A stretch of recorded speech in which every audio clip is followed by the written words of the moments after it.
안녕하세요. 오만사입니다. 저는 결혼을 한 지 5년이나 되었어요. 제 딸은 속도 위반을 한 탓에 6살이고요. 시댁권 한 도시에 살고 있고 아버님과 형님은 서울에 살고 계세요. 두 분 사이에는 초등학교 6학년인 아들이 한 명 있습니다. 아주버님은 평범한 회사원이시고 형님은 동대문 상가 주변에서 옷장사를 하고 있습니다. 옷장사는 그럭저럭 잘 되는지 어쩐지 직원을 2명이나 두고 일을 하는데 한 번씩 명절이 가까우거나 시부모님의 생신 때라도 되면 아주버님 손에 시부모님의 옷들을 챙겨서 보내곤 했어요. 저희 형님은 한마디로 사장님이죠. 그런데 정말 웃긴 건 명절에도 늘 가게 문을 닫지 않고 연다는 거예요. 그래서 늘 바쁘다는 핑계로 단 한 번도 명절을 새러 온 적이 없습니다. 제가 결혼 초반에 몇 번 미리 연락을 줘서 양해를 구하기도 하더니 이젠 아예 당연한 것처럼 제게 전화 연락도 없어요. 항상 아주버님이 형님의 아들만 딸랑 데리고 명절을 새러 왔습니다. 그럴 때마다 아버님이 물으셨어요. 이번에도 안 오냐? 명절에 옷가게를 여는 집이 어디 있다냐? 얼마나 큰 돈을 벌려고 명절에 문을 열어? 그러면 아주버님이 그러신 거예요. 아휴, 아버지, 그래서 자영업이 힘든 거예요.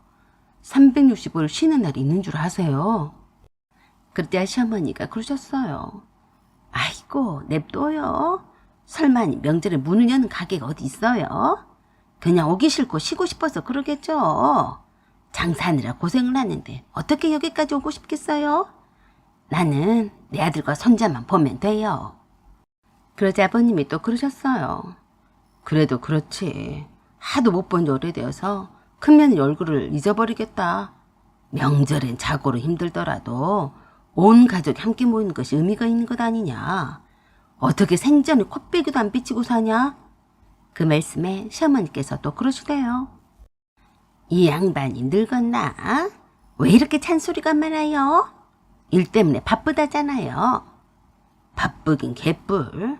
돈만 딸랑 던져주면 다야. 1년에 한두 번 얼굴 내미는 게 그렇게 어려워?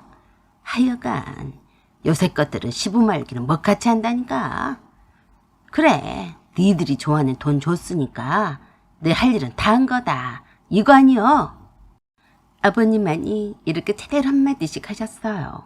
그래도 시어머니는 큰며느리가 큰아들 손에 두툼한 용돈과 옷들을 선물로 보낸 곳 어디냐며 이제는 별로 신경을 쓸 일도 아니라고 하시는 듯 했습니다. 사실 시어머니도 형님이 일부러 명절에도 옷장사 때문에 못 온다는 핑계 아닌 핑계를 다 알고 있었어요. 형님이 옷가게 사장인데 맘만 먹으면 문을 닫는 것은 일도 아니죠. 세상에 명절에 문을 여는 옷가게가 어디 있겠어요. 직원들도 설새로 보내줘야 하는데 혼자서 성승 떨고 가게 문 열고 장사하겠냐고요. 뻔히 아는 거짓말에다 핑계를 대는데도 시어머니가 그러려니 하고 체념을 하는 데는 따로 이유가 있었어요. 형님이 형님의 아들을 출산하기 전까지만 해도 조그만 회사를 다니고 있었다고 했습니다. 형님에게는 친정 부모님이 안 계셨어요. 형님의 친정 부모님은 형님이 어릴 때 사고로 한날 1시에 돌아가셨기 때문에 이모 손에 의해서 자랐다고 했어요. 부모도 없이 자라서 늘 힘들어했다는데 형님의 아들을 낳은 후로 다니던 회사도 못 다니게 되어서 육아에만 전념을 하고 있는 그 즈음에 하필 아주버니가 실직을 했다고 하더라고요. 그때 하소연을 하는 형님에게 시어머니가 그러셨대요. 집도 절도 없는 고아나 마찬가지인 너를 거둬줬으면 너도 네 밥그릇은 챙길 줄 알아야지 않냐? 아들만 떡하니 낳아주면 다냐? 내 아들이 돈을 못 벌면 네가 벌면 될 것 아냐? 어디서 주제도 모르고 설쳐? 그 말에 형님이 그랬다네요. 그래요?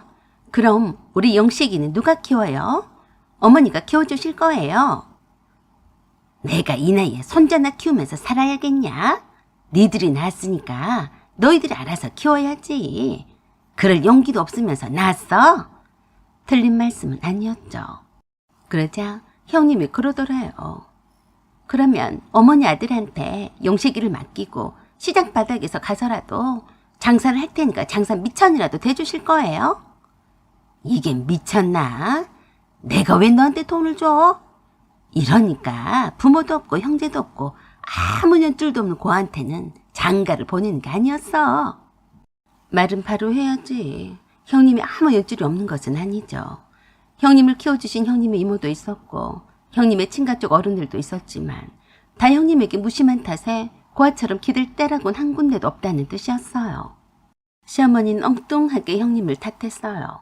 고아 남매 한 가지였던 형님이 감히 시어머니의 장남이었던 아주버니가 실직을 했다고 징징대는 큰며느리에게 같은 여자로서 자존심에 금이 갔다 온 때문이었어요. 그래서 오히려 네 주제나 알라며 형님이 아픈 부분을 건드렸던 겁니다. 그걸 형님이 뼈아프게 받아들였던 거죠. 그 뒤부터 형님이 돌변해서 사람이 차갑게 달라졌다고 했어요. 형님은 실직을 한 아주버니에게 형님이 어린 아들을 맡기고 미친 듯이 동대문 상가에 있는 옷가게에서 전문으로 일을 하기 시작해서 지금의 개인 옷가게를 차리는 데 성공했다고 했습니다. 세상에 믿을 것은 남편이든 무엇인 간에 아무것도 없이 오직 자신 하나뿐이라서 무시받지 않고 아들을 자신처럼 고아처럼 만들지 않으려고 열심히 일했다고 했어요. 그래서 시어머니도 얼씨구나 잘됐구나 싶었는지 한 번씩 서울 올라와서 형님 아들을 돌봐주기도 했었는데 아주버니가 회사에 다시 다니게 된 지는 얼마 되지 않았습니다. 어머니께 그 말을 들은 이후로 형님은 시부모님의 생신은 물론이고 명절이고 뭐고 가족 행사에는 딱 정해놓고 바빠서 참석을 못한다고 당당히 했대요.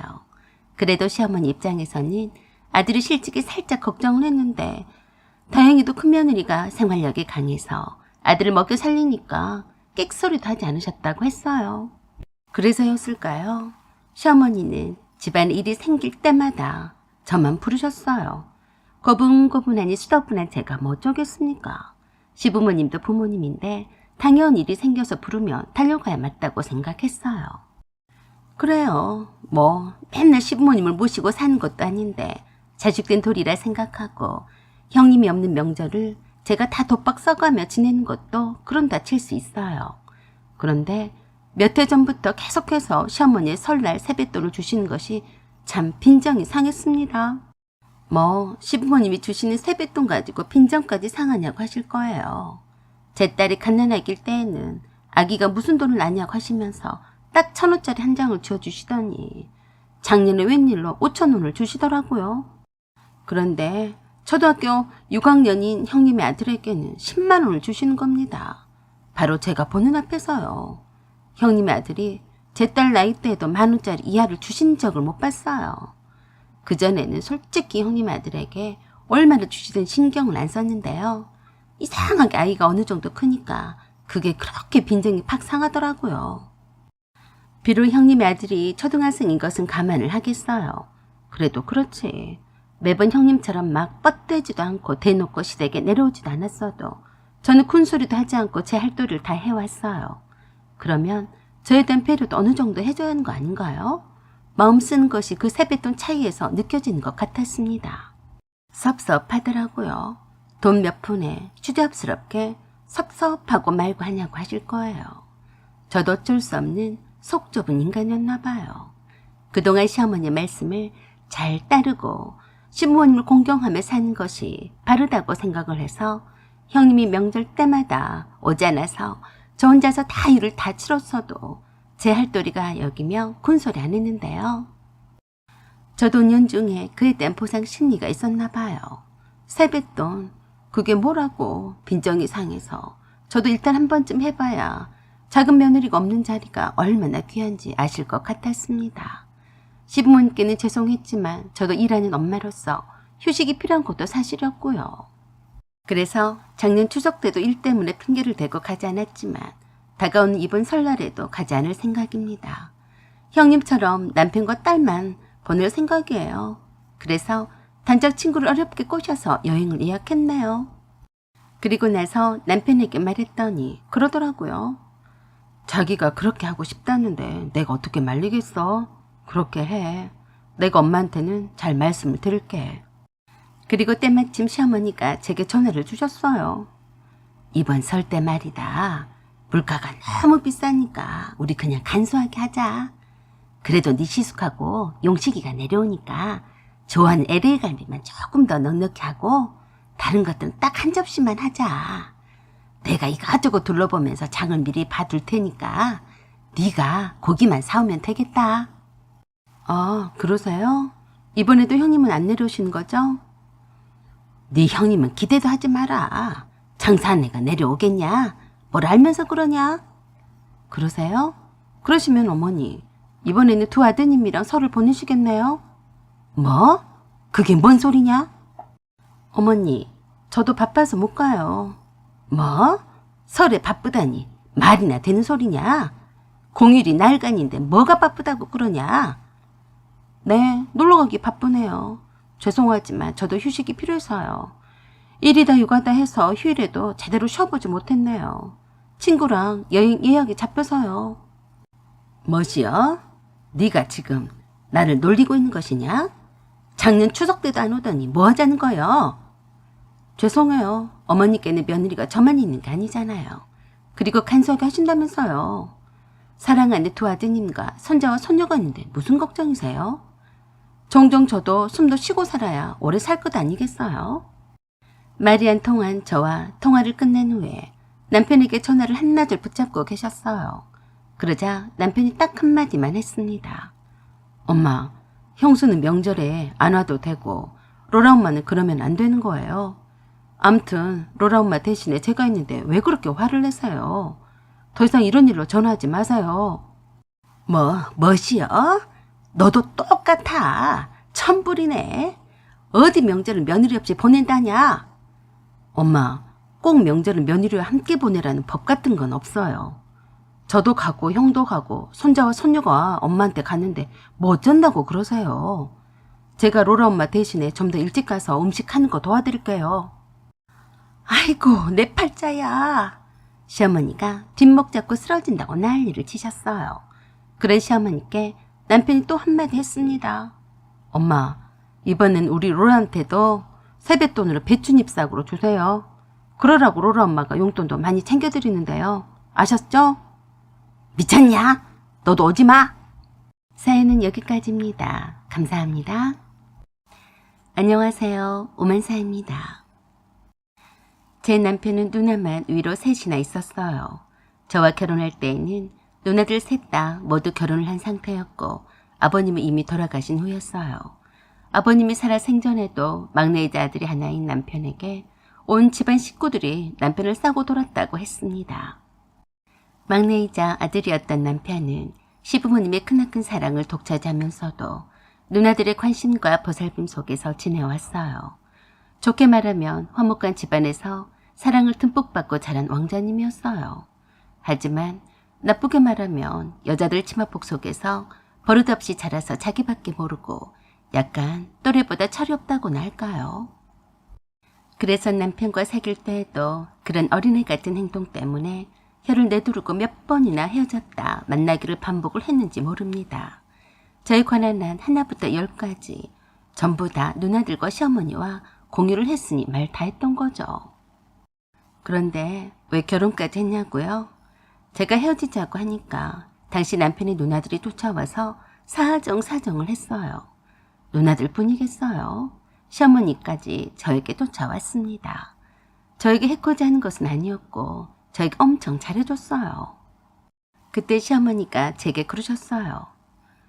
내 아들이 말대처럼 키만 컸지 속이 조금 없긴 없어요. 하도 누나들이 막내라고 챙겨주고 이쁨만 받고 자라서 그런 거예요. 우리 집안은 너무 화목해서 속마음도 다 터놓고 지내서 그런 거니까 이번만 용서해줘요. 앞으로는 절대로 누나들이 간섭하지 못하게 내가 다 챙길 테니까 화 풀어요. 예상했던 거와는 다르게 시어머니는 제게 늘 엄마처럼 따뜻하셨고 고상하셨습니다. 자식을 사랑하는 마음이 넘치는 분이셨어요. 누나들도 저에게 잘 보이려고 애를 쓰는 게 보였고 어떻게 하든지 남편과 제 사이를 연결해 주려는 마음이 나빠 보이지 않았어요. 이 정도의 가족 간의 분위기이면 괜찮겠다 싶었고 남편도 제 말을 잘 이해를 하려고 노력을 했고 따라주었어요. 조금 철이 없고 그랬어도 누나들 속에서 자라서 그런지 따뜻하고 세심하게 신경을 써주는 남편이 좋았습니다. 아버님이 살아계실 때만 해도 그저 괜찮게 사는 듯 보였는데 아버님이 돌아가시면서 알게 된 아버님의 비청산 때문에 살던 집도 팔게 되고 시부모님 앞으로 있던 부동산도 다 팔게 되었어요. 아버님의 고향이었던 시골에 할아버지와 할머니를 모셔둔 선상과 그 근처에 먼 친척분께 농사를 지으라고 빌려준 논밭이 조금만 있을 뿐이라고 했습니다. 그 선산은 아버님의 고향이긴 하지만 깊은 산속과도 같은 곳이라서 거리상 멀기도 해서 남은 가족들이 자주 찾아뵐 수 있는 곳으로 아버님을 시름묘지에 모셨다고 했습니다. 아버님이 돌아가셨을 때에도 어찌나 남편이 슬퍼하던지 제가 위로하느라 참 힘이 들었었네요. 아들이라서 상주 노릇도 해야 하고 아버님이 미처 하다가만 일 처리나 빚 정리도 할 것이 태산 같았을 텐데 남편은 그런 거 저런 거 신경 하나도 안 쓰고 마음 놓고 슬퍼하길래 당시 저는 그런 뒷사정이 있는 줄은 까마득하게 몰랐어요. 나중에서야 알게 되었습니다. 남편의 누나들인 형님들이 다 발벗고 나서서 그 뒷처리를 감당했더라고요. 그럼에도 불구하고 그 상황에서 시어머니는 오히려 남편을 더 걱정을 하며 끼니 때마다 먹는 거 하나하나를 챙기셨어요. 그때도 남편이 제 옆에 찰싹 달라붙어서 어른애처럼 다 주고 가는 모습이라 시어머니가 제게 부탁을 했던 기억이 납니다. 우리 승찬이밖에 몰랐던 승찬이 아버지가 저 세상에 갔으니 애가 얼마나 힘들겠냐. 이왕지사 간 사람은 간 사람이고 네가 밥 먹는 것 좀 잘 챙겨줘라. 애가 쭉 처져서 기운이 없이 저러면 되겠냐. 네가 우리 승찬이 옆에 있어서 참 다행이야. 내가 따로 승찬이 밥은 줄 테니까 꼭 다 먹게끔 해줘. 부탁한다. 남편의 누나들도 시어머니와 다르지 않았어요. 상주라서 얼마나 힘들겠냐며 신경 쓰이는 일이나 조금이라도 힘들 것 같은 일은 아예 시키지도 않더라고요. 남편도 누나들과 시어머니가 있으니 그러려니 하는 눈치였어요. 저는 그게 참 좋아 보였습니다. 그때까지만 해도 나빠 보이지 않았어요. 든든한 누나들이라고 생각했어요. 형제간의 우애가 좋으니까 그런 거라고 생각했습니다. 형님들도 저에게 참 잘했어요. 제 생일도 잊지 않고 기억을 해주며 남편을 통해 선물도 보내주곤 했습니다. 그래서 자연스럽게 남편과 결혼을 했어요. 그런데 그게 아니더라고요. 교제를 하며 사귈 때와는 다른 모습을 보게 되었어요. 남편은 척당 의존적인 성향이 몸에 배어 있었어요. 늘 주변에서 챙겨주는 누나들과 시어머니가 있었으니 그럴 만도 했을까요? 첫째, 집안에 있는 힘든 일은 절대로 하고 싶지 않아 했어요. 집안일은 손 하나도 까딱하는 걸 질색했습니다. 설거지 정도는 그래도 잘하는 편이었어요. 쓰레기 치우는 것이나 분리수거를 하는 것은 몇 번을 치우라고 해야 마지못해 치우거나 짜증을 내곤 했어요. 그래도 신혼이라서 그런지 남편은 제가 시키는 일에는 하려고 노력하는 듯 했지만 그러기까지 얼마나 민기적거리던지 속에 찬불이 날 때가 한두 번이 아니어서 성질 급한 제가 여러 번 화를 낼 때가 많았어요. 게을러도 이렇게 게으를 수가 있나요? 부대끼고 함께 사니까 눈에 싹 다 보이더라고요. 그래도 서로 다른 환경에서 자라온 남녀가 한 집에서 살려면 서로 맞춰 나가야 한다는 생각에 제가 남편을 잘 고쳐서 살아야겠다고 다짐을 했어요. 남편이 제 말을 안 듣고 생떼를 쓴 인간은 아니었으니까요. 그런데 뭔지 모르지만 남편이 저에 대한 불만을 전부 다 형님들과 시어머니께 일러 바치는 느낌이었어요. 늘 하던 버릇이 어디로 가겠어요? 저와 연애를 할 때에도 그렇게도 그걸로 많이 다퉜건만 고쳐질 인간이 아니었던 거예요. 남편이 일러 바친 게 아니라 그저 형님들과 시어머니께 어린 양을 했던 거죠. 그래서 그런지 한 번씩 형님들이 날이라도 잡은 듯이 돌아가며 저에게 전화를 해서 그러더라고요. 내 동생은 한 번도 음식물 쓰레기 같은 거 버려본 적이 없었네. 더러운 것은 딱 질색을 하는 애야. 누나들이 많은데 그런 거 시키기라도 했겠어? 그러니까 이해 좀 해줘. 대신에 내 동생은 다른 남자들보다 착실하지 않은가? 술을 마시고 놀러 다니길래 어째? 겨우맛 형님의 전화를 끊고 나면 그새 또 둘째 형님이 제게 전화를 해서 그랬어요. 옳게, 내 동생은 생선까지도 발라줘야 먹어. 비린내 난다고 생선도 안 먹으니까 엄마가 항상 발라서 먹였거든. 남자는 얘기나 마찬가지네. 빈정이 상해도 어쩌겠는가. 내 남편이니까 비위 맞춰가며 사는 거지. 안 그래? 겨우 둘째 형님의 전화를 끊었는가 싶었더니 또 셋째 형님이 전화를 하더라고요. 네, 형님. 왜? 목소리가 안 좋네? 무슨 일 있어?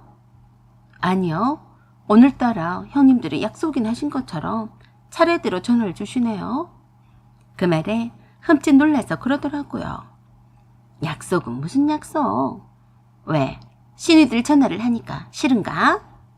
싫은 것보다도 너무 다들 승찬 씨한테 잘하라는 말만 하셔서요.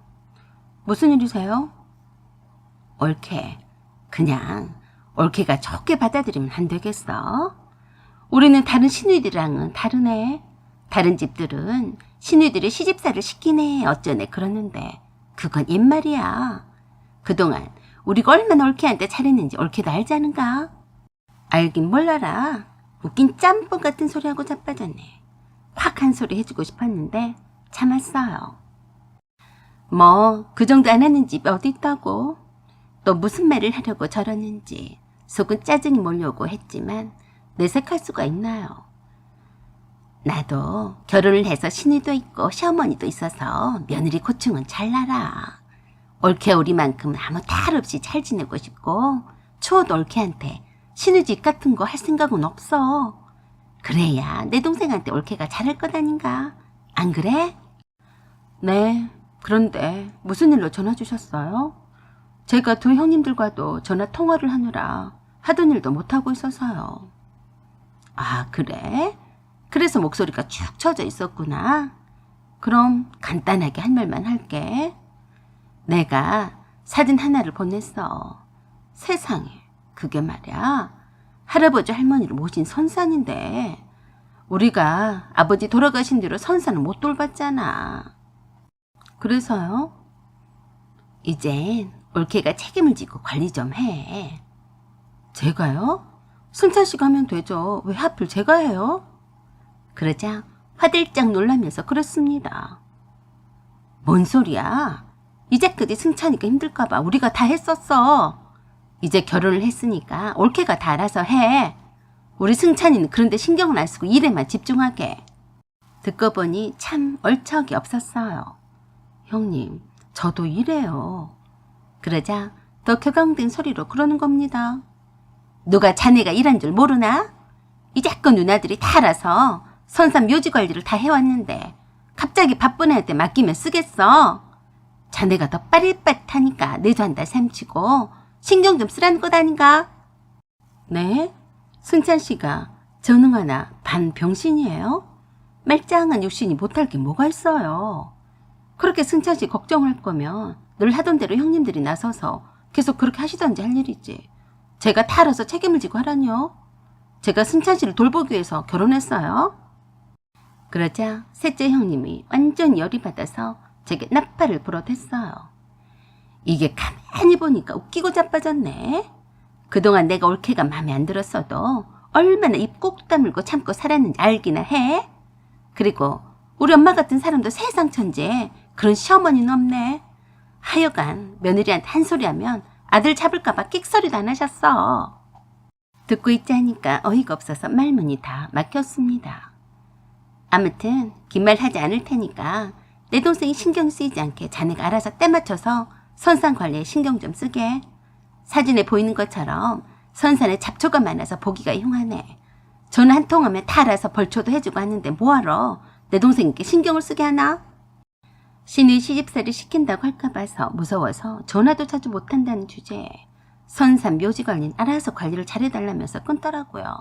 별꼴이 반쪽이었어요. 내가 남편의 포모 노릇이나 하려고 결혼한 줄 알았나 봐요. 제가 말 그대로 해주면 사람이 아니죠. 그래서 남편에게 말했더니 역시나 그러더라고요. 하여간 누나들은 왜 그러냐. 하던 대로 계속 자기들이 알아서 할 것이지 뭐 하자는 거야. 냅둬. 그냥 냅두면 알아서 할 거니까. 내가 그런 데까지 신경을 써야 해? 누나들이 안 하면 엄마가 있잖아. 엄마가 하실 테니까 냅두고 신경 쓰지 마. 무책임한 남편의 말에 더 충격을 받았습니다. 너는 이 집 아들이 아니냐? 그동안 누나들이 신경을 써왔으니까 이제는 네가 해야지. 난 몰라. 그럼 네가 알아서 해. 그래서 제가 다 알아서 해버렸어요. 알아보니 이장을 전문적으로 해주는 것이 있더라고요. 멀리 살아서 몇 년 동안 산소를 둘러보지 못할 바에야 이장을 해서 아버님을 모셔놓은 곳으로 시할아버지와 시할머니를 모시는 것도 괜찮겠다 싶었습니다. 그래서 알리지 않고 간소하게 화장을 해서 이장을 해버렸어요. 그리고 그 선산을 팔아버렸습니다. 한참 이장이 진행이 되는 중에 남편에게 말했더니 그게 낫겠다고 했어요. 무신경하고 전적이고 철없는 남편은 제가 하자는 대로 하더라고요.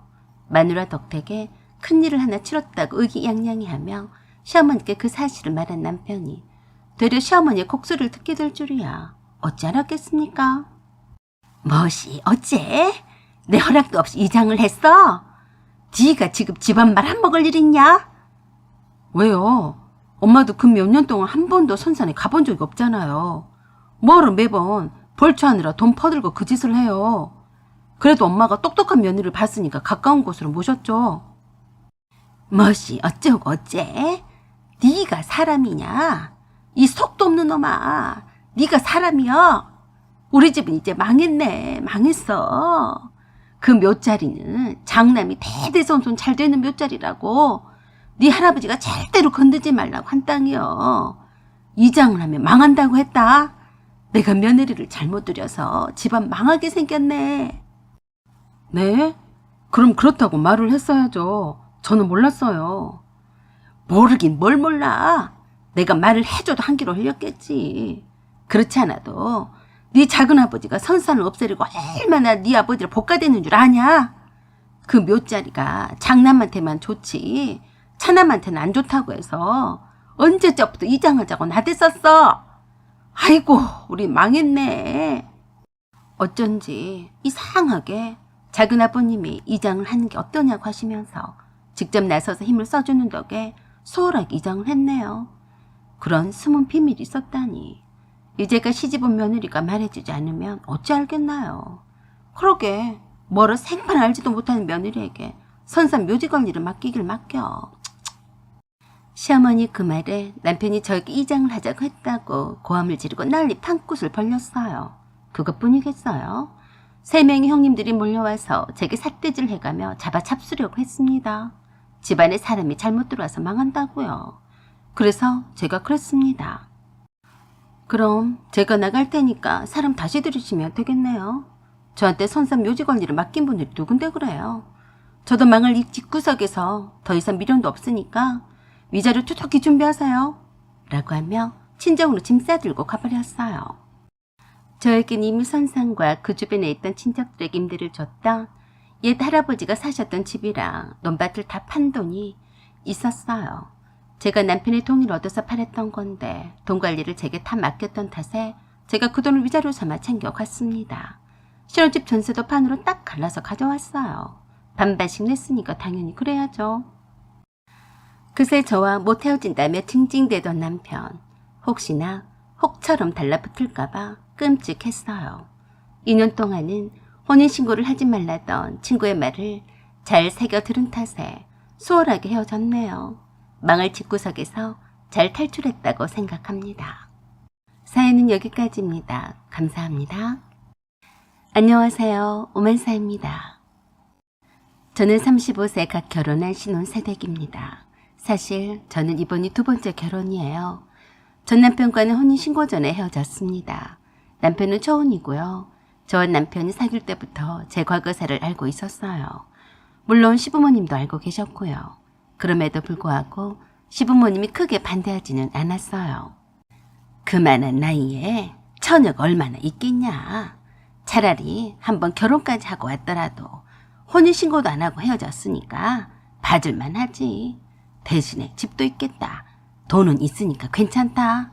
그저 아무것도 없이 그 나이에 맨몸만 딸랑 오는 애가 더 재수없지. 지금 생각을 해보니까 아마도 제가 집을 한 채 가지고 있었고 친정아버지가 사업을 하시면서 돈도 잘 버셨는데 친정엄마도 식당을 두 곳이나 운영을 하면서 나름 현금 부자라는 것을 눈치를 챘기 때문이었던 것 같아요. 남편은 저와 결혼하면서 몸만 딸랑 왔어요. 마치 제가 남편을 시부모님께 돈 주고 사온 것처럼 이고지고 다 해다 바쳐서 데려온 느낌이었어요. 결혼 예식비도 땡전 한 푼 안 내서 저희 친정아버지가 다 지불하셨어요.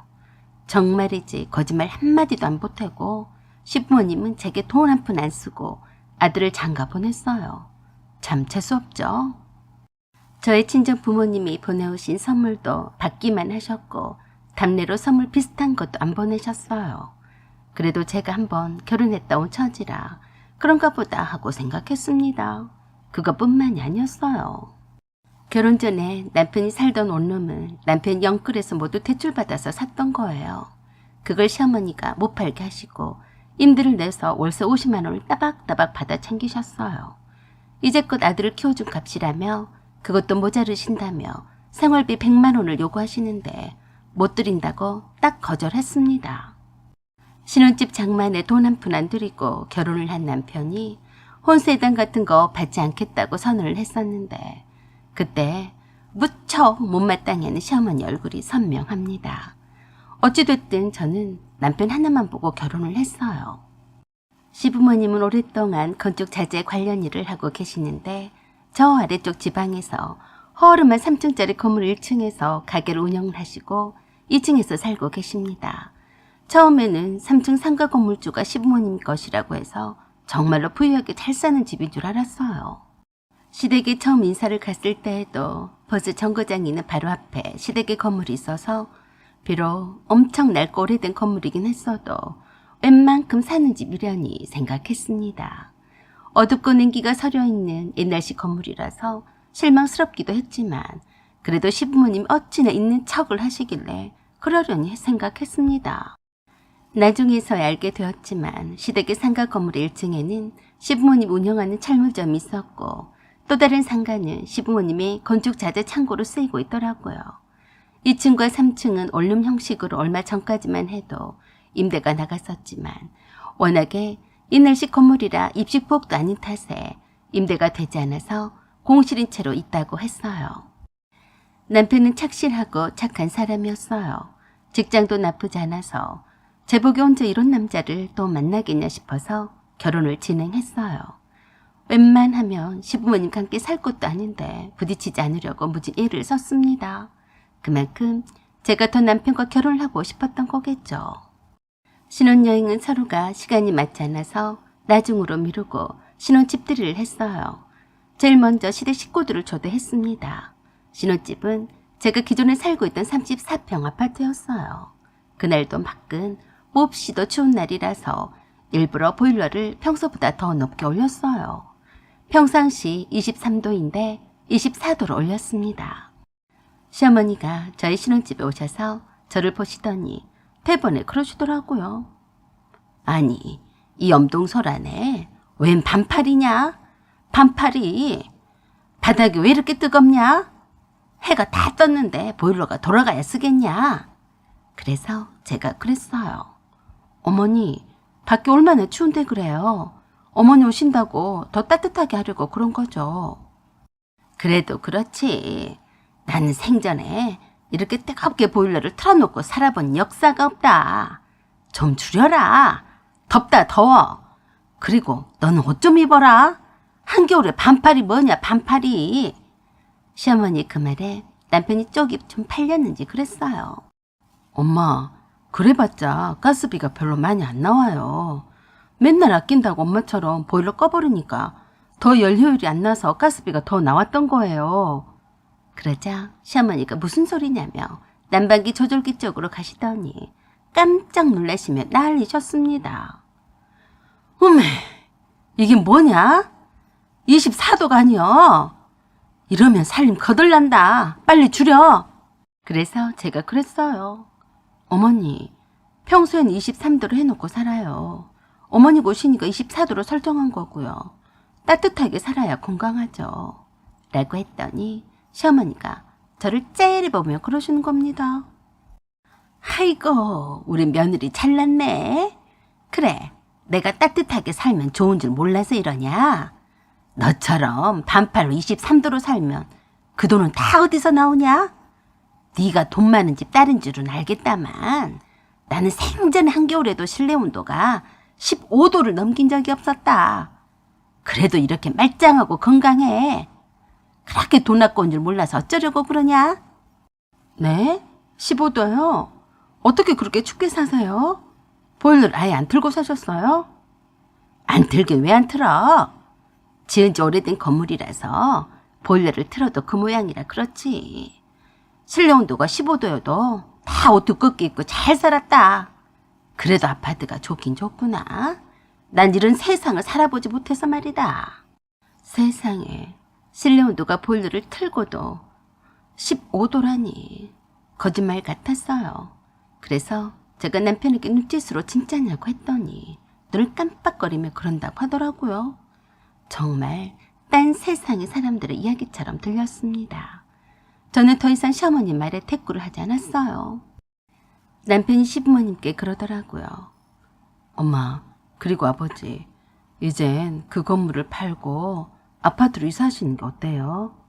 언제까지 여름엔 덥고 겨울에 추운 그 거지 같은 집에서 사실 거예요? 널리고 널린 게 아파트 천지인데 왜 그렇게 추운 집에서 사시려고 하세요? 이제 그만 이사 가세요. 그러자 시어머니가 대번에 그러셨어요. 너는 나한테 아파트로 이사하라고 할 게 아니라 네가 아파트를 하나 사줘봐라. 내가 아파트로 이사 갈 줄 몰라서 안 간 줄 아냐? 다 돈 때문에 그런 거 아니냐? 네? 돈이요? 맨날 통장에 몇 억씩 있다고 하셨으면서 왜 그래요? 그 돈을 다 써버리면 난 뭘 먹고 살라고 하냐? 난 그 돈이 없으면 죽은 거나 마찬가지야. 그래서 제가 남편에게 눈짓으로 아무 말 하지 말라고 했어요. 괜히 불안하더라고요. 그 불안한 마음은 정말로 현실이 되어갔습니다. 시부모님과 미혼인 남편의 누나가 돌아간 뒤로 서로 무슨 말이 오고 갔는지 며칠이 지난 후에 시어머니가 전화를 하셨어요. 너희 집에 갔다 온 후로 어째 몸이 으슬으슬 춥더니 독감에 걸린 것 같다. 네? 독감이라고요? 약은 드셨어요? 내가 웬만해선 병원에 잘 안 갔는데 네 아버지까지 아파서 말이다. 의사가 그러더라. 몸을 따숩게 하고 지내야 한다고 말이다. 네 집에서 땀 흘리고 뜨겁게 있다가 차디찬 우리 집에 왔더니 감기가 든 모양이야. 다 네 책임이다.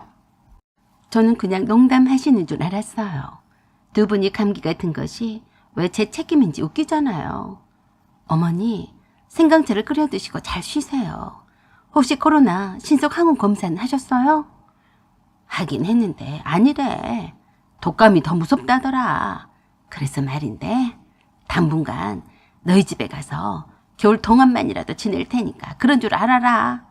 여기는 추워서 도대체가 안 되겠다. 너무나 자연스럽게 말씀을 하셔서 처음엔 제가 그 말씀을 잘 이해를 못했어요. 네? 어머니, 뭐라고 하셨어요? 왜 두말하게 하냐? 짐 싸들고 너희 집으로 간다고 했다. 너희 집은 온 방을 다 틀고도 뜨끈뜨끈한데 뭐하러 내가 이 추운 집에서 가스비 아깝게 틀고 있겠냐. 순간 뭔가에 한 대 얻어맞는 기분이었어요. 얼렁뚱땅 들어와서 사시겠단 말씀이셨어요. 제가 결혼한 지 얼마나 되었다고 내 집에 남편만 딸랑 와서 사는 것도 그런데 시부모님이 들어와 살겠다고? 이젠 시내까지 와서 살겠다고 하겠네. 그래서 저도 모르게 시어머니께 그랬어요. 어머니, 짐 싸들고 여기로 오실 필요 없으세요. 아드님 짐 싸서 보낼 테니까 아들한테 보일러 뗄 돈 받아서 따뜻하게 겨울 나세요. 라고 하고 끊어버렸습니다. 그리고 큰 종이 박스에다 남편 물건과 옷가지들을 싹 다 처박아서 노란 테이프로 똘똘 말아서 문 앞에 던져놓고 남편에게 전화를 했어요. 내가 보낸 사진 봤지? 어머니한테 아드님 짐 싸서 보낸다고 했으니까 네 집으로 돌아가서 다시는 여기 올 생각은 하지 마라. 아, 그리고 우리 결혼 예식비랑 내가 너한테 해준 선물이랑 이바지 음식 해간 거랑 다 돈으로 환산해서 나한테 이체해라. 확실히 하지 않으면 소송이라도 걸 테니까 각오해.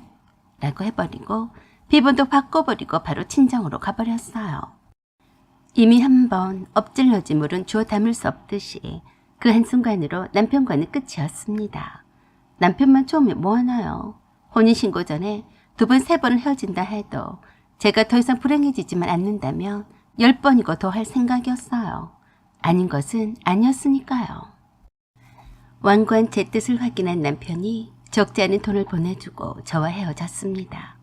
혹시라도 저와 남편이 다시 차려볼까 하고 기대를 했던 시어머니가 정말로 남편이 제게 돈을 보내주고 헤어졌다고 하니까 친정 부모님을 찾아와서 난리를 쳐댔지만 소용이 없었어요.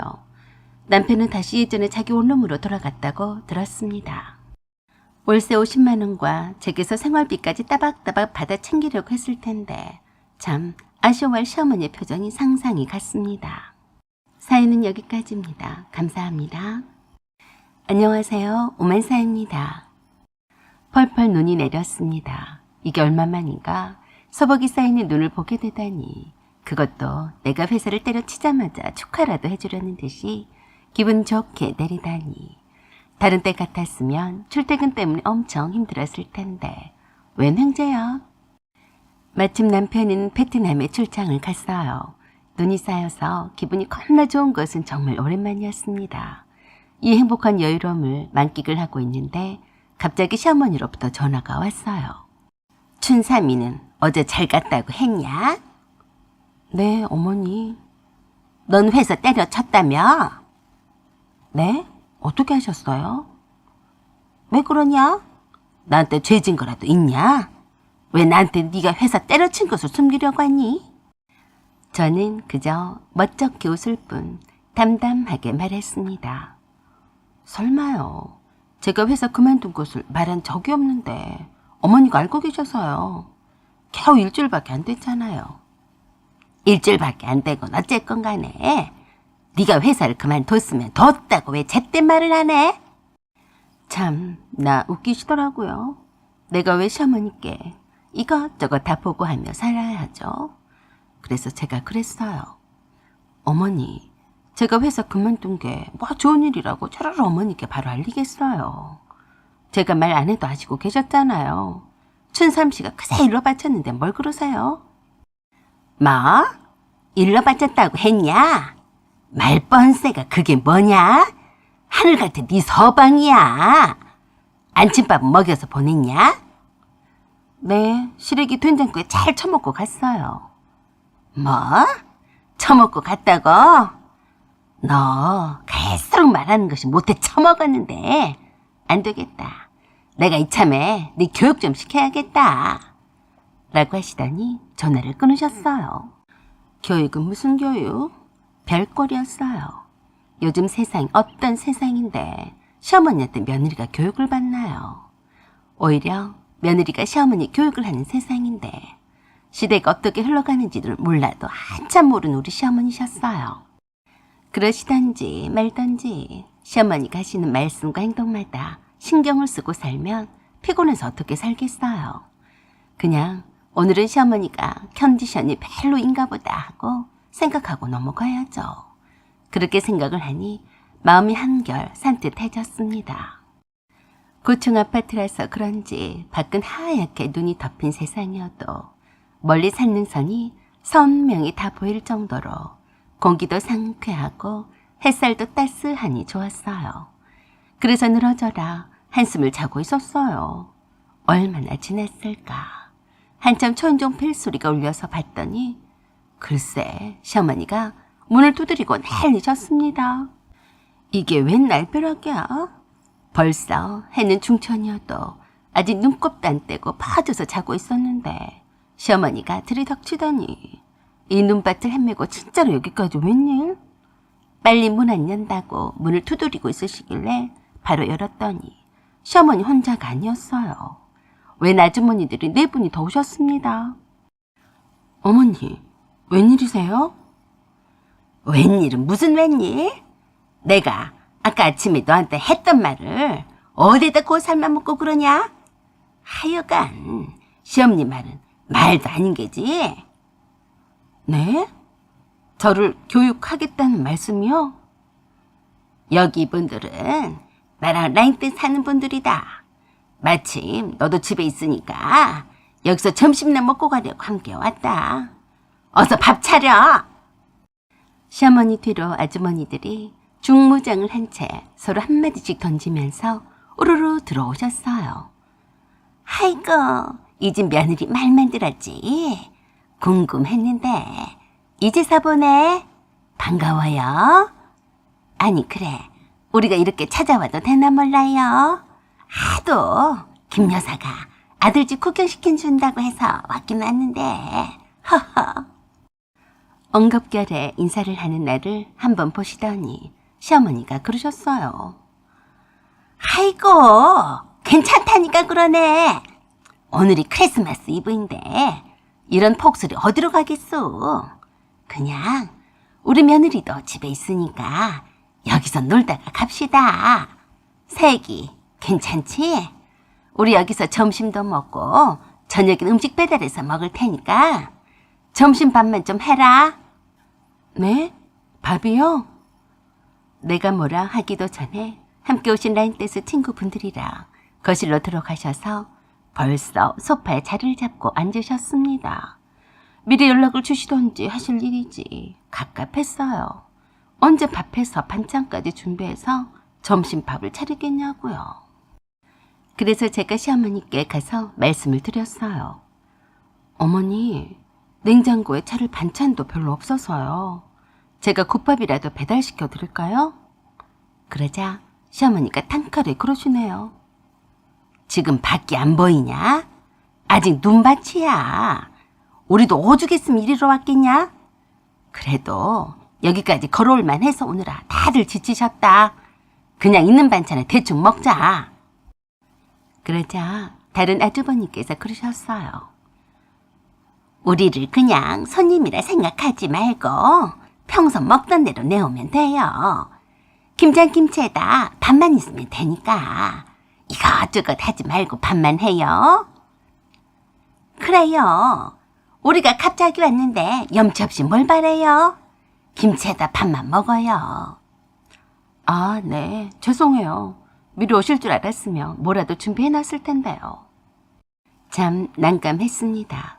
말이 쉽지 김장김치에다 밥만 떡하니 어떻게 내놓겠냐고요. 그래도 하는 수 없었어요. 참치캔 하나 터서 신김치에 푹 담가서 참치 김치찌개를 해서 진짜로 김장김치에다 밥만 내왔어요. 그랬더니 다들 표정이 쎄한데 시어머니가 단번에 저에게 호통을 치시는 겁니다. 이게 사람을 앞에다 놓고 먹칠을 해도 유분수지. 이게 밥상이라고 차려왔냐?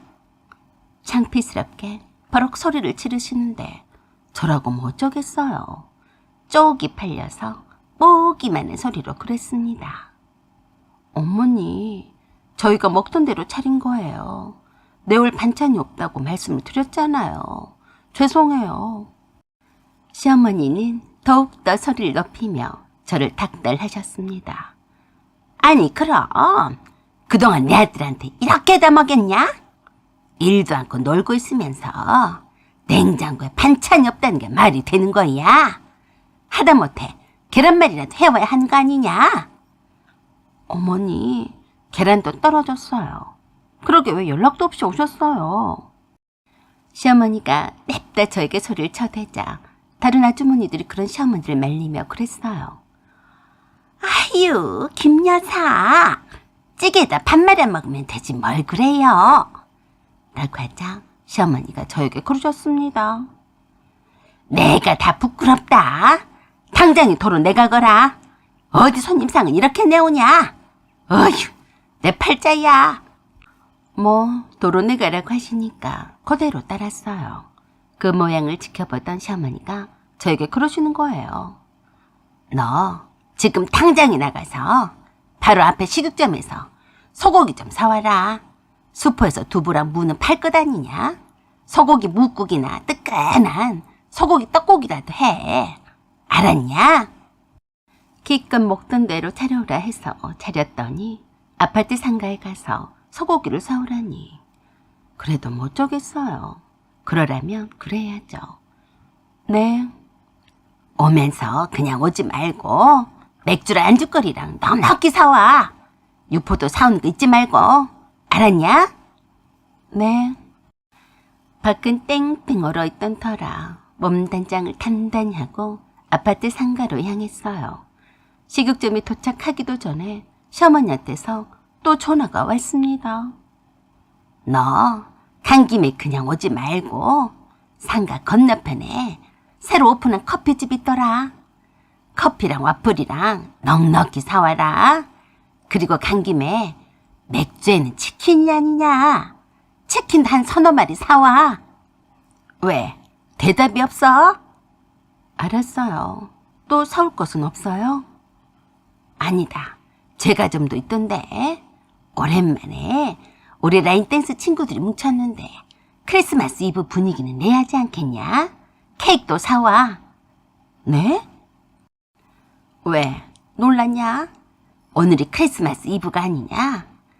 눈이 와서 다른 데 가지도 못하는데 여기서 크리스마스 연말 파티 좀 하려는데 와인 한 병도 있으면 사오고 없으면 샴페인이라도 한 병 사와라. 어머니, 저녁에는 배달 음식 시켜 드신다고 하지 않으셨어요? 그건 그거고 저녁밥과 디저트는 갔냐? 네, 알았어요. 그런데요, 어머니, 저도 크리스마스 이브라서 몸에 가야 하거든요. 주문을 해놓을 테니까 어머니가 직접 결제를 해주세요. 제가 백수라서 카드도 다 잘라버렸고 현금도 없거든요. 그러자 시어머니가 놀라 자빠질 듯이 저에게 난리쳤어요. 뭐야? 시어머니가 집에 왔는데 며느리가 놀러 간단 말이냐? 죄송해요. 어머니가 미리 연락도 없이 오셨잖아요. 제가 없어야 편하게 지내시죠. 제가 주문을 해놓을 테니까 어머니가 결제만 해주시면 되세요. 시어머니가 뭐라 하시는데 쌩 까고 전화도 받지 않았습니다. 소고기는 배달이 안 된다고 해서 냅두고 제과점에서는 배달이 된다고 했어요. 치킨도 시어머니 전화번호를 남겨주고 배달 주문을 했어요. 다행히 커피와 와플은 배달을 해준다고 했어요. 처음부터 그러려고 하진 않았지만 시어머니가 의도적으로 저를 골탕을 먹이시려고 그러시는 것 같아 제가 자리를 피하는 게 상책이란 생각이 들었습니다. 제가 시어머니의 전화를 받지 않자 베트남에 가 있는 남편에게 얼마나 쏘아댔는지 남편이 제게 전화를 했어요. 자기는 뭐하는 사람이야? 집에 놀고 자빠져 있으면서 어머니 비위도 못 맞춰? 집에 엄마 친구분들이랑 와 계시는데 어디를 나간다고 그래? 얼른 집에 안 들어가? 느자고 없는 남편 말에 빈정이 팍 상해서 제가 그랬어요. 그새 또 베트남까지 출장 간 아들한테 전화하셨대. 난 몰라. 나는 내 엄마한테 가고 있어. 그렇게 걱정이 되면 네가 요술을 부려서 날아오던지 해서 네 엄마 총괄이 노릇이나 해라. 이 멍충아. 뭐야? 너 말 다 했어? 아니, 말 다 안 했어. 내가 너나 어머니한테 빚진 거 있냐? 왜 나를 못 잡아먹어 안달이야. 어머니께 전해. 나 며느리 노릇 안 한다고. 알았냐? 라고 하며 끊어버렸어요. 남편의 전화도 더 이상 받지 않았어요. 꼴값 떨고 있는 남편과 시어머니의 비율을 맞춰주면 또 얼마나 며느리 알기를 우습게 알겠어요. 예의도 없이 연락도 않고 들이닥쳐서 뭐 하자는 것인지 그런 분께 예의 같은 거 차릴 필요도 없다고 생각했습니다. 저는 시어머니한테는 착한 며느리가 아니었어요. 웬만하면 모처럼 시어머니와 친구분들이 함께 오셨으니까 시어머니의 낯도 세워줄 겸 해서 차려드리고 싶었는데요. 제가 능력이 안 되어서요. 없는 반찬에도 할 줄 아는 요리 실력이 있기를 하나 비위도 약해서요. 갑자기 크리스마스 이브 파티를 하시러 오신 분들을 잘 대접해드릴 자신이 없더라고요. 뭔가 작정을 하고 오신 시어머니께 제가 어떻게 당하겠어요. 이렇게 해도 욕먹고 저렇게 해도 욕을 먹을 바에야 그냥 아무것도 하지 않고 욕을 먹는 게 낫겠다 싶었습니다. 그래서 그냥 자리를 피해드리는 게 서로에게 더 낫겠다 싶었어요. 시어머니 안 그러시겠지만 시어머니와 함께 오실 라인 댄스 친구분들이 좀 더 편안하게 노시다 가시고 저도 불편하게 있어 비 맞추려고 안 해도 되고요. 그래서 혼자 계시는 엄마한테 찾아갔더니 엄청 좋아를 하셨어요. 아버지가 돌아가신 후로 혼자 계시면서 더 많이 늙으셨어요.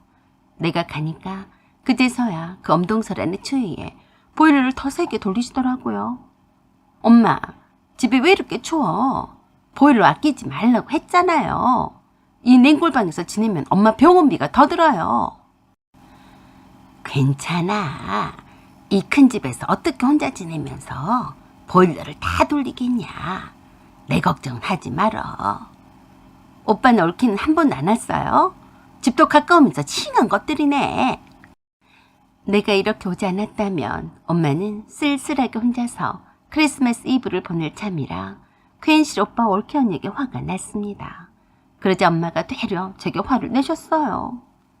왜 잘 사는 네 오빠를 건드리냐? 너나 잘해. 어쩌다 찾아와서 그게 할 소리야? 평소에 엄마답지가 않았어요. 엄마, 나 그냥 해본 말인데 왜 그래요? 멋이 어째? 그냥 해본 말이라고 했냐? 어이구, 자식들 키워봤자 아무 필요가 없다. 웬수야 웬수. 엄마가 갑자기 치매라도 걸리셨는지 딴 사람이 되셔서 제게 마구마구 화를 내시면서 소리를 고래고래 지르셨어요. 네가 나한테 보일러를 빵빵하게 틀라고 돈이라도 줘봤냐? 하여간 말은 잘해요. 자기 몸이 추우니까 보일러 틀라고 하는 것 좀 봐.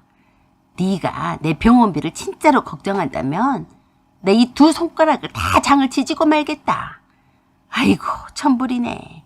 어쩌다 집에 와서 한다는 소리가 자기 오빠 흉이나 보고 너도 똑같아. 내가 그동안 말을 안 해서 그렇지. 너는 네 오빠보다 더 징한 것이여. 딸이라고 하나 있는 것이 남자를 하나 알더니 쏙 빠져서 자기 아버지가 아파 죽어도 죽어가는지도 모르고 엄마가 피말라 애가 타는지 어쩌는지 관심도 없고 말이여. 니그들이 그러고도 사람이냐? 에이 천하임 없을 것들이여. 엄마 왜 그래요? 무섭게. 왜 그러긴 왜 그러겠어? 그래 내가 치매라도 걸린 것 같이 보이냐? 이 천하에 못된 것 같으니라고. 자기가 아쉬울 때만 엄마랍시고 찾아오고 자기 남편이나 자기 시집 식구들한테만 맨날 잘하면서 혼자 사는 친정엄마는 부모도 아니지?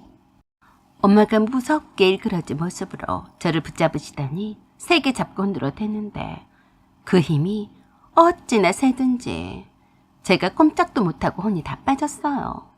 아무리 엄마가 나한테 섭섭한 것이 많다고 어쩜 이러실 수가 있지. 서럽고 다친 마음보다도 마귀 할멈처럼 내 멱살을 잡고 뒤흔들며 놓아주지 않아서 겨우 뿌리치고 냅다 도망을 치는데 어느새 잡을 듯이 쫓아왔어요.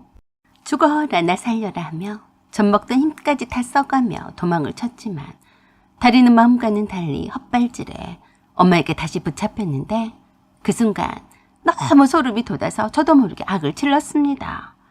악 살려줘! 엄마! 엄마! 엄마! 그 소리에 놀라서 남편이 저를 깨웠어요. 자기야 왜 그래? 악몽을 꿨어? 식은땀을 흘리며 살려달라는 소리에 놀란 남편이 저를 깨워서 망정이지. 그렇지 않았으면 어쩔 뻔했나 싶더라고요. 꿈이란 사실에 깊은 안도의 한숨을 내쉬었습니다. 그래도 남편에게 제가 뜬금없이 그랬어요. 베트남에 출장을 간 거 아니었어? 뭔 소리야. 출장은 무슨. 정신 차려. 그때서야 꿈에서 현실로 돌아왔어요. 아, 꿈이었네. 엄마가 그렇게 무섭기는 처음이야. 꿈이라서 참 다행이야. 그러게. 장모님한테 잘해. 오늘은 크리스마스 이브이니까 장모님한테 갈까? 남편의 그 말이 어찌나 고맙단지 저도 그랬어요. 그래, 어머니께도 눈이 많이 왔는데 어쩌고 계신지 한번 내다보자. 그래? 아이고 착한 며느리네 우리 마누라. 그냥 꿈을 꾼 것이라 다행이었고 감사했어요. 그렇게 해서 눈길이 빙판길이었지만 시어머니께 안부 인사를 하고 친정엄마를 찾아뵙고 남편과 함께 크리스마스 이브를 보냈습니다. 역시 반갑고 따스하게 맞아주는 친정엄마는 내가 알던 그 엄마였어요. 그래서 제가 그랬습니다. 엄마, 늘 자기밖에 모르는 이기적인 딸이어서 미안해. 앞으로는 잘할게. 그랬더니 냅다 그러셨어요. 갑자기 왜 그러냐? 사람이 그렇게 싹 변하면 못 써. 하던 대로 해라. 악몽 속에 있던 그 엄마가 아니라서 다행이었어요. 엄마와 함께 보낸 크리스마스 이브라서 참 행복했습니다. 사연은 여기까지입니다. 구독과 좋아요 부탁드려요. 감사합니다. 안녕하세요. 오만사입니다.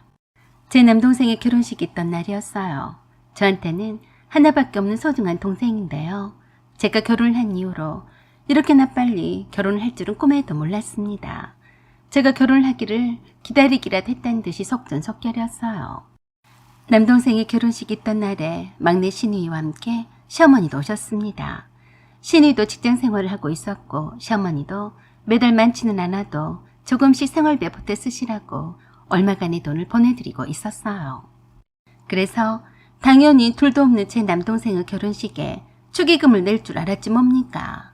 결혼식장에 함께 온 막내 신우이와 시어머니가 저희 친정 부모님께 축하한다며 서로 인사를 하는 것을 보고서 제가 냉큼 시어머니 곁으로 갔어요. 어머니 오셨어요? 그리고 축하객들에 둘러싸여서 축하를 받느라 바쁜 제 남동생 앞으로 모시고 갔습니다. 축하를 하는 시어머니에게 와주셔서 감사하다는 제 남동생 인사를 받으며 시어머니가 그러셨어요. 사돈이 보통 사이인가? 우리 덕자 신랑감 좀 친구 중에서 하나 골라줘요. 그러자 멋있게 차려입은 제 남동생이 크게 웃으며 그랬어요. 어이, 제 친구들은 잘난 녀석이 없어요. 하하. 아이고, 그런 겸손 같은 거 나한텐 하나도 필요 없어요.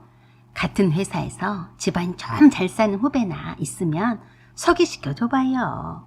사돈 총각만 이렇게 장가 갈 거야. 아무튼 축하해요. 그리고 내가 부탁한 거 잊지 말아요. 계속되는 하객들 때문에 떠밀려서 시어머니는 더 이상 말도 다 못하시고 밀려났어요. 그런 시어머니를 모시고 식장 안으로 안내를 하려고 했더니 제게 그러시더라고요. 나 바빠서 말이다. 얼른 밥만 먹고 가야겠다. 식권 좀 다오. 네? 이왕 오셨으니까 기념으로 사진도 찍고 가시죠. 아가씨도 함께 왔는데요. 덕자 말이냐? 말이 나와서 하는 말인데 네가 신경 좀 써라. 괜찮은 놈 있으면 덕자 좀 붙여줘. 알았냐? 에이, 아가씨도 말은 안 해도 내심 사귀는 사람 있을걸요? 있으면 뭐하냐? 찌꺼리만 월급을 받는 회사에 다니는데 거기서 만나봤자지. 안 그러냐? 그래도 네 동생이 회계사가 아니냐.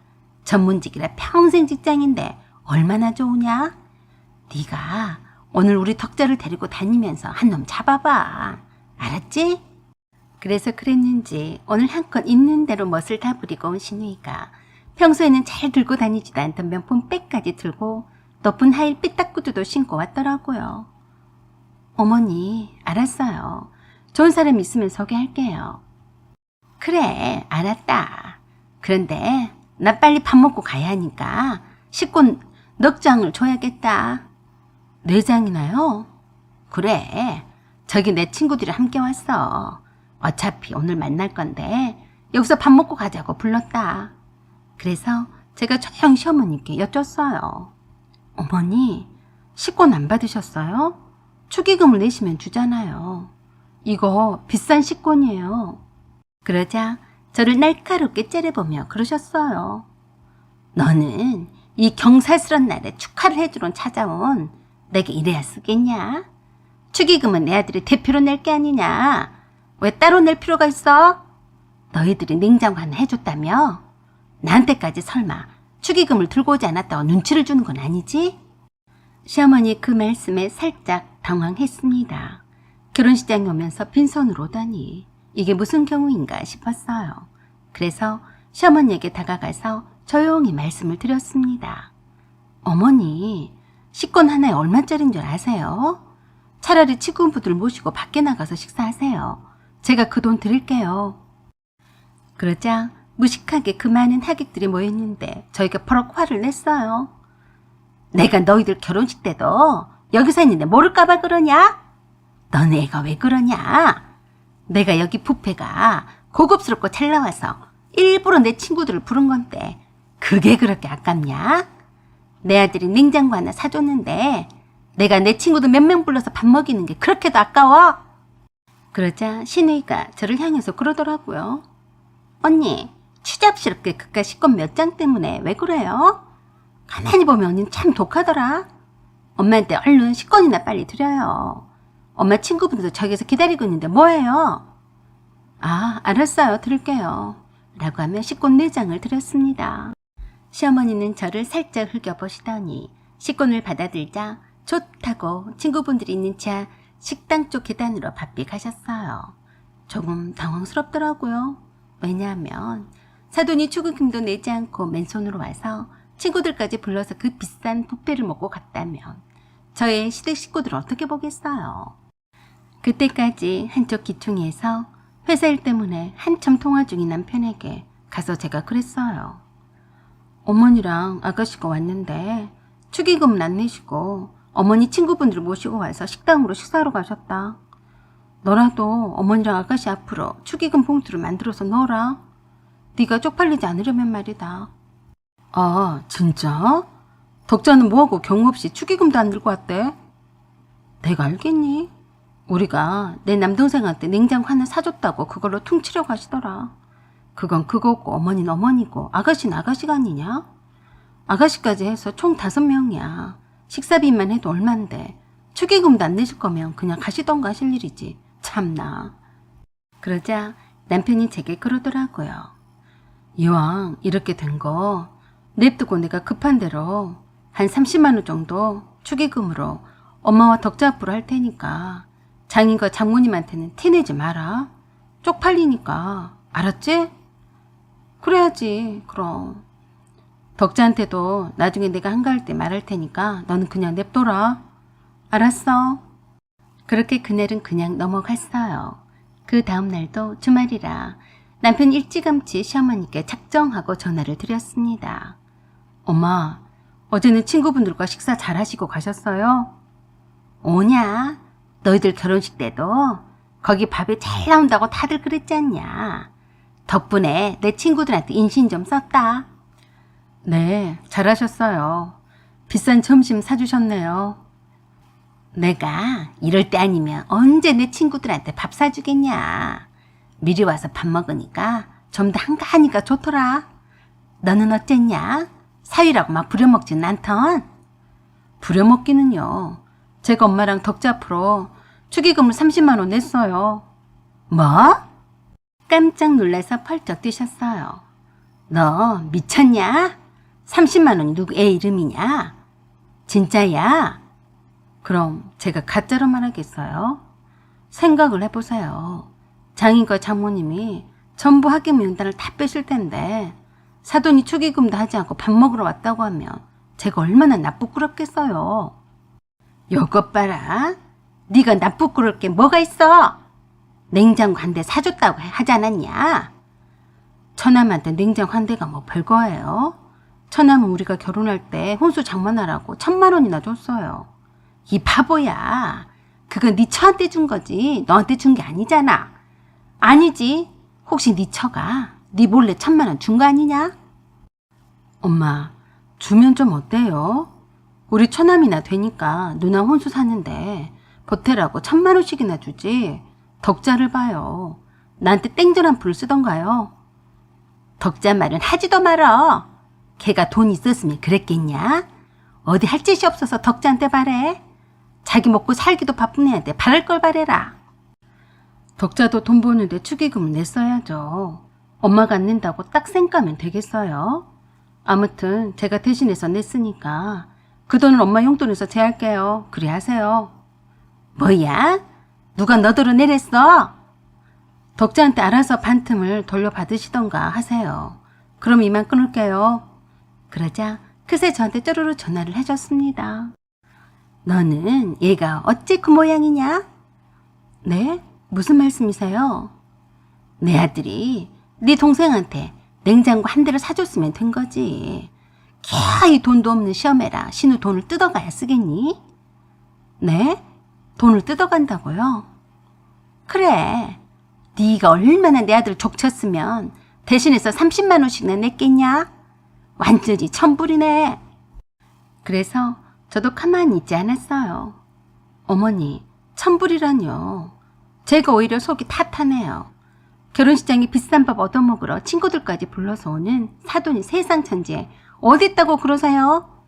저는 그냥 어머니 아드님이 저희 친정 식구들한테 얕잡아 보일까봐 걱정이 되었는데 그래도 축의금을 어머니 앞으로 냈으니까 다행이죠. 뭐시 어째? 내 아들 돈 30만 원을 너는 우습게 하냐? 어머니 아들 돈이 아까우면 남의 돈도 아까워하셔야죠. 남편이 듣다가 답답해서 제 전화를 채가서 시어머니께 그랬습니다. 엄마, 쪽팔리게 왜 자꾸 그러세요? 제 돈이 그렇게 아까우면 앞으로는 아예 용돈도 끊을게요. 그럼 됐죠? 남편은 시어머니의 대답도 듣지 않고 무작정 끊어버리고 전화도 받지 말라고 했습니다. 남편은 저와 시어머니와 대화 내용을 듣다가 열불이 났던 모양이었어요. 남동생과도 친정 부모님과도 사이가 좋고 끈끈한 가족 간의 정으로 맺어져 있는 것과 대조해서 시어머니와 시누이는 참 이기적인 사람이었으니까요. 그 뒤부터는 진짜로 시어머니께 공식적으로 제가 용돈을 드리지 않게 되었어요. 시어머니가 따로 일정한 수입은 없었어도 시누이가 돈을 벌고 있는데 먹고 살 일은 걱정이 없었으니까요. 남편이나 몰라라 하며 딱 모른 척할 위인도 아니었으니까 시어머니가 돈이 필요하면 남편에게 얘기를 할 거라고 생각했습니다. 그 후 2년이 지나서 시누이가 기존에 사귀던 사람과 결혼식을 올리게 되었어요. 그 전에 시어머니가 제게 오셔서 시누이 결혼식에 대해서 의논을 하신다면서 그러시더라고요. 네가 결혼할 때도 네 동생이 너한테 1,000만 원을 줬다고 들었다. 너도 그만큼은 아니더라도 네 시누이한테 해야 하는 거 아니냐? 어머니, 제 동생한테 냉장고 한 대를 선물했는데요. 그 정도는 해줄 수는 있어요. 뭐? 겨우 냉장고 한 대뿐이냐? 너한테는 하나밖에 없는 시누이야. 그래서 제가 그랬습니다. 어머니, 하나밖에 없는 오빠한테 아가씨가 뭘 해줬어요? 동생 해주긴 뭘 해줘? 오빠니까 해줘야지. 제 남동생은 저한테 1,000만 원씩이나 줬는데요. 결혼을 축하하는 선물인데 동생이면 어떻고 오빠면 어때요? 냉장고 한 대 사줬으니까 저희 친정 부모님과 제 남동생 식구들이 와서 따로 축의금은 하지 않고 밥만 먹고 가도 되는 거죠? 뭐시 어째? 이런 거지 같은 말이 다 어디 있냐? 그걸 말이라고 하고 자빠졌냐? 어머님 아가씨가 그랬잖아요. 그러자 아무 말씀도 못 하시다가 그러시더라고요. 그래서 내 아들이 내 대신에 축의금을 냈지 않았냐? 그래도 그렇지. A도 없이 돈이 얼만데 공짜로 밥만 먹고 가냐? 어머니가 얼마나 A가 없으신 분이셨는지 실토하시네요. 그러지 아무 말도 못 하셨어요. 행여나 진짜로 그럴까봐 벌벌 떠셨습니다. 진짜로 그런가 보자 하고 친정 식구들의 축의금은 제가 받았어요. 시어머니와는 달리 곧바로 식당으로 달려가진 않고 결혼식이 끝날 때까지 함께 축하해주고 사진도 찍었어요. 웬일인지 시어머니가 식권을 쥐고 저에게 주지 않았습니다. 제가 달라고 했더니 그러시더라고요. 아니, 식권을 왜 달라고 하냐? 축의금을 낼 때 줬을 텐데 말이다. 제 친정 식구들이 지금 몇 명인데 그러세요. 빨리 주세요. 그런데 그 와중에 성질을 내시더라고요. 하늘에서 돈이 떨어지는 줄 아냐? 얘가 왜 이래? 빵꾸가 나면 네가 메꿀 거야? 그러자 제가 그랬습니다. 그러는 어머니는 왜 공짜로 밥 먹고 가시려고 했대요? 그것도 친구분들까지 불러서요. 주기 싫으면 냅두세요. 라고 하고 남편에게 식권을 어머니가 주지 않는다고 해버렸더니 남편이 직접 시어머니 손에 들고 있던 식권을 뺏어서 친정 식구들을 안내해서 식당으로 갔어요. 그 모습을 보면서 쌍심지를 켜면서 불만스럽게 쳐다보고 있길래 제가 시어머니께 봉투 하나를 드렸습니다. 어머니, 이거 저희 친정 식구들이 준 아가씨 축의금인데요. 다 합해서 30만 원이에요. 이젠 됐어요? 뭐야? 저 많은 식구들이 왔으면서 겨우 30만 원이냐? 거지도 이런 돈은 안 받겠다. 그래서 제가 도로 채가면서 그랬습니다. 어머니도 친구분들 몰고 와서 30만 원 하셨길래 저희 친정 식구들도 그대로만 하면 되겠다 싶었는데 이것도 싫으면 도로 가져갈게요. 라고 했더니 내놓으라고 난리를 하시는 바람에 마지못해 드렸어요. 인심 좋은 친정 식구들이 겨우 30만 원을 했다는 것에 매우 불만스러워 하셨습니다. 솔직히 말해서 그것만 했겠어요. 제가 딱 그것만 빼서 시어머니께 드렸어요. 그리고 남은 돈은 친정 가족 친목비에 넣어두었어요. 시어머니 마음 씀씀이가 그렇게 좁지만 않았다면 제가 안 그랬을 텐데 참 안타깝더라고요. 앞으로 혼자 사시게 될 텐데 며느리 눈밖에 나셔서 어쩌시려고 저러시는지 판단력이 흐려 보였는데 어쩌겠어요.